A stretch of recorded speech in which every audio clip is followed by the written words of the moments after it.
Hello दोस्तों, स्वागत है आज की एक नई वीडियो में। दोस्तों, यदि आपके जिले में भी रश्मि रथी खंड काव्य चलता है तो आज की इस वीडियो को ध्यान से देखिएगा, क्योंकि आज की इस वीडियो में आपको कर्ण का चरित्र चित्रण बताने वाला हूं, जो कि 5 अंक का आपके बोर्ड एग्जाम में आता है।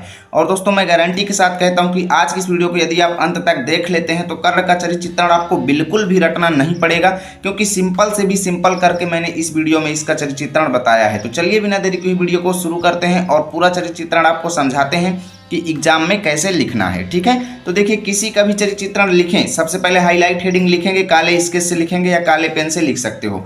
उसके बाद लिखेंगे कि रश्मि रथी खंड काव्य के प्रमुख नायक कर्ण का चरित्र चित्रण इस प्रकार है। ठीक, यहाँ पर खंड काव्य का नाम और उसके बाद उनका चरित्र चित्रण इस प्रकार है लिखेंगे, और उसके बाद हेडिंग डाल करके उनका चरित्र चित्रण लिखेंगे। जैसे पहली हेडिंग हमने डाल दिया दानवीर, इसमें लिखेंगे कर्ण एक दानी पुरुष था। आप देखिए, अगर आपने थोड़ा बहुत भी महाभारत देखी है तो आप लोगों को तनिक भी दिक्कत नहीं होगी, पूरा अच्छे से समझ में आ जाएगा।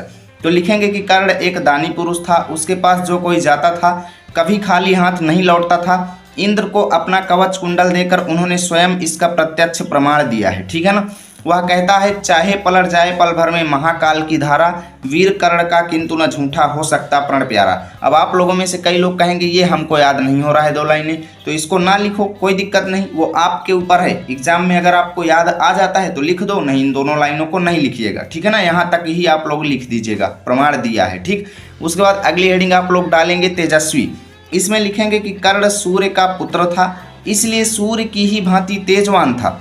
उसके सामने बड़े से बड़े योद्धा टिक नहीं पाते थे। अर्जुन को मारने का प्रण लेने से उसके तेजस्वी होने का प्रमाण मिलता है। बस इतना आपको लिखना है, यानी आपको प्रूफ देना है कि कर्ण तेजस्वी है तो क्यों तेजस्वी है, उसका प्रूफ हमें क्या मिलता है। ठीक है, उसके बाद तीसरी हेडिंग आप लोग डालेंगे कृतज्ञ। इसमें लिखेंगे कि कर्ण के अंदर कृतज्ञता कूट कूट कर भरी है। कृष्ण ने कर्ण को युद्ध में पांडवों का पक्ष लेने के लिए बहुत समझाया, किंतु उसने मित्र दुर्योधन से छल करना उचित नहीं समझा। इससे उसके कृतज्ञ होने का प्रमाण मिलता है।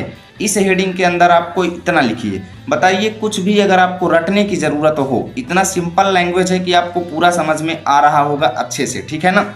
उसके बाद आप लोग लिखेंगे चौथी हेडिंग अजय योद्धा। इसमें लिखेंगे कि कर्ण बहुत ही पराक्रमी योद्धा था, उसके युद्ध कौशल से सभी परिचित थे। अर्जुन के वध की उसकी प्रतिज्ञा को सुनकर पांडवों में डर उत्पन्न हो गया था। अर्जुन ने शस्त्र कर्ण पर प्रहार किया, इससे कर्ण के पराक्रमी होने का प्रमाण मिलता है। क्योंकि दोस्तों, अगर आमने सामने लड़ाई होती तो शायद ऐसा हो जाता कि कर्ण को वो ना मार पाता। ठीक है ना, लेकिन जब निशस्त्र मार दिया तो इससे हमें प्रूफ थोड़ा बहुत मिलता है कि हाँ भाई, कर्ण योद्धा था, तभी तो अर्जुन उसके पीठ पीछे हुआ। आगे लिखेंगे कि इस प्रकार हम कह सकते हैं कि कर्ण एक तेजस्वी, दानी, कृतज्ञ तथा कुशल योद्धा था। बस इतना आपको इनका चरित्र चित्रण लिखना है। मैं गारंटी के साथ कहता हूं कि आपको फुल मार्क्स मिलेंगे। जी हाँ दोस्तों, इतना सिंपल मैंने लिखाया है और करीब ये 1.5 पेज का हो गया है, यानी 1.5 पेज का हो गया है। तो दोस्तों, 80 शब्द में लिखना होता है, जो कि 1.5 पेज हो चुका है, बहुत ज़्यादा है। इतने में आपको फुल मार्क्स मिलेंगे।